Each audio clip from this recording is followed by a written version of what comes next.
আমাদের যে জাগ্রত জুলাই জনতা আছে, তারা যদি দেখে তাদের নির্বাচিত সরকার ঠিকমতো কাজ করছে না, আমি মনে করি এ জনতাই তাদেরকে ঘাড় ধরে ক্ষমতার মসনদ থেকে নামিয়ে দেবে। আইনের শাসন চাই, ভয়মুক্ত পরিবেশ চাই, সমান সুযোগ থাকতে হবে সব দলের, স্বচ্ছতা এবং জবাবদিহিতা নিশ্চিত করতে হবে। যোগ্য নেতৃত্ব প্রসঙ্গে আমাদের আরও সচেতন হতে হবে। এখন নেতৃত্ব মানে প্রভাব নয়, ক্ষমতা নয়। Leadership is about responsibility. A nation's future depends on the character of those it ইলেক্টস।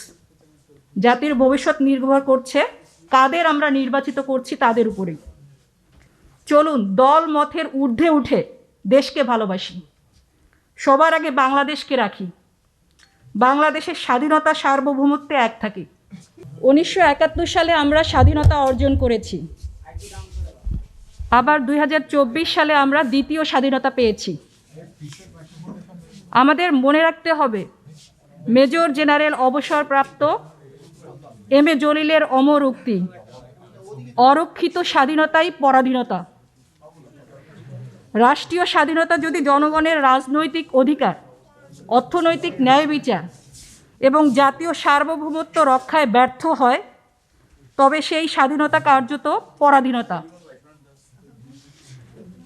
আজ আমরা 24-এর সহস্র শহীদের রক্তের উপর দাঁড়িয়ে নতুন বাংলাদেশের কথা বলছি, স্বপ্ন দেখছি।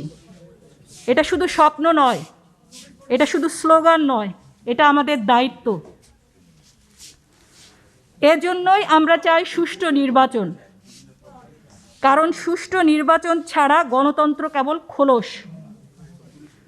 আমরা চাই যোগ্য নেতৃত্ব, কারণ অযোগ্য নেতৃত্ব জাতির সম্ভাবনাকে শৃঙ্খলিত করে, আর যোগ্য নেতৃত্ব সেই শৃঙ্খলা ভেঙে দেয়।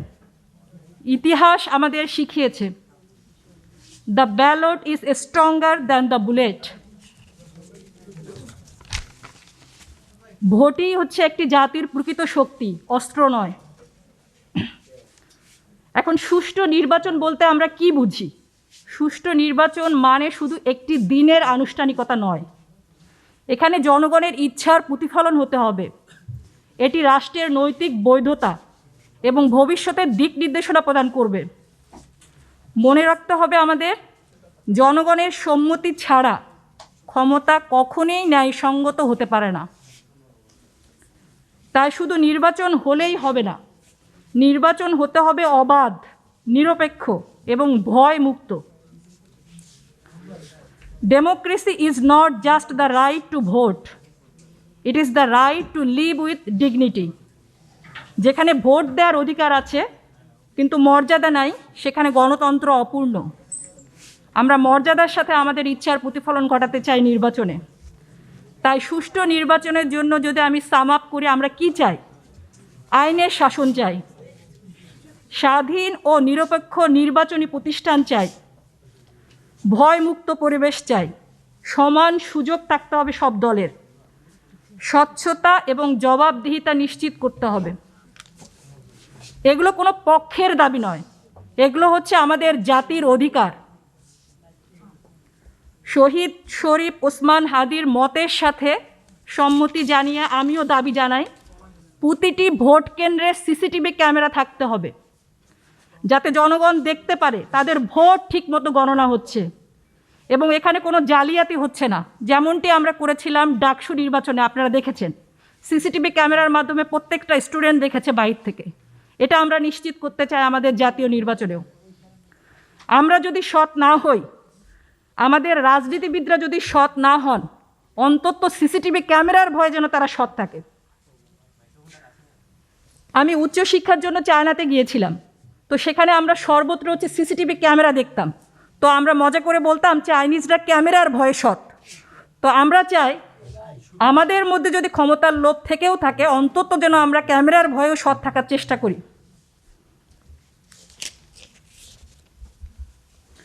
আর যে বিষয়টা আমি কথা বলতে চাচ্ছি সেটা হচ্ছে যোগ্য নেতৃত্ব। যোগ্য নেতৃত্ব প্রসঙ্গে আমাদের আরও সচেতন হতে হবে। এখন নেতৃত্ব মানে প্রভাব নয়, ক্ষমতা নয়। Leadership is about responsibility. মনে রাখতে হবে যোগ্য নেতা জনগণকে শাসন করে না, বরং জনগণের দায়িত্ব বহন করে। আমরা যদি যোগ্য নেতৃত্ব না বেছে নেই তাহলে এটার দায় আমাদেরই, কেননা আমরা বারবার এই সুযোগ পাব না। আর মনে রাখতে হবে, আমাদের ভোটে অনাগ্রহ, আমাদের নীরবতা, আমাদের উদাসীনতাই অযোগ্য নেতৃত্বের পথকে প্রশস্ত করে।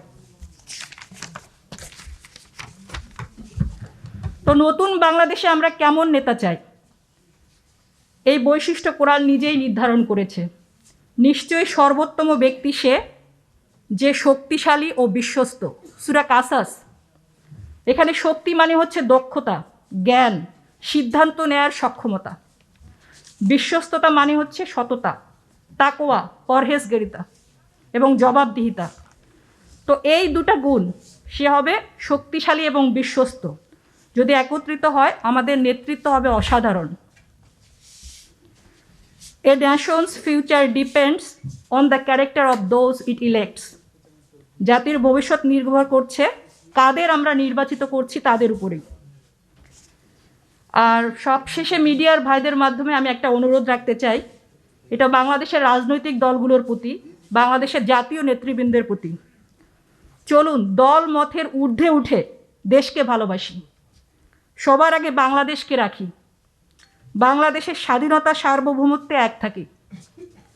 ফেসিস্ট হাসিনার মতো জঙ্গি কার্ড, ৭১ কার্ড খেলে দেশকে বিভাজিত না করি, বহির্বিশ্বে বাংলাদেশের ভাবমূর্তি নষ্ট না করি,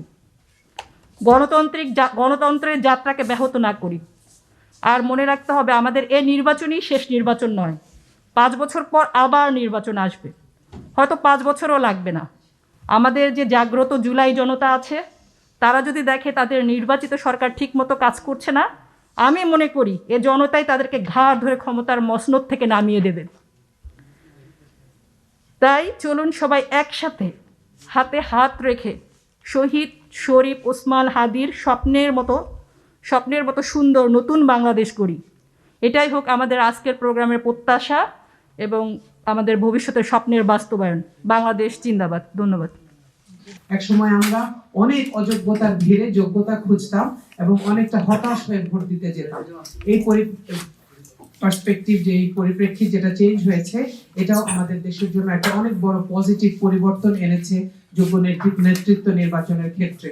আরো একটা পজিটিভ পরিবর্তনের কথা আমি বলতে চাই, সেটা হচ্ছে বাংলাদেশে এখন ইয়াং জেনারেশন, তরুণ প্রজন্ম, জুলাইয়ের প্রজন্ম যারা যুদ্ধে নেমেছে, যারা প্রাণ দিয়েছে, তাদের একটা বড় সংখ্যক নাগরিক বাংলাদেশের রাজনীতিতে একেবারে ফ্রন্ট লাইনে তারা কাজ করছে। তারা দেশের মানুষকে নিয়ে কাজ করছে, তারা রাজনীতি নিয়ে পড়াশোনা করছে, তারা দেশের মানুষের মুক্তি নিয়ে কথা বলছে, সুন্দর সুন্দর প্রতিশ্রুতি আমাদেরকে দিচ্ছে। এই ইয়াং জেনারেশনের এগিয়ে আসাটা আমাদের দেশের রাজনৈতিক ইতিহাসে একটি অনেক বড় এডিশন, একটি অনেক বড় উপহার আমাদের জন্য।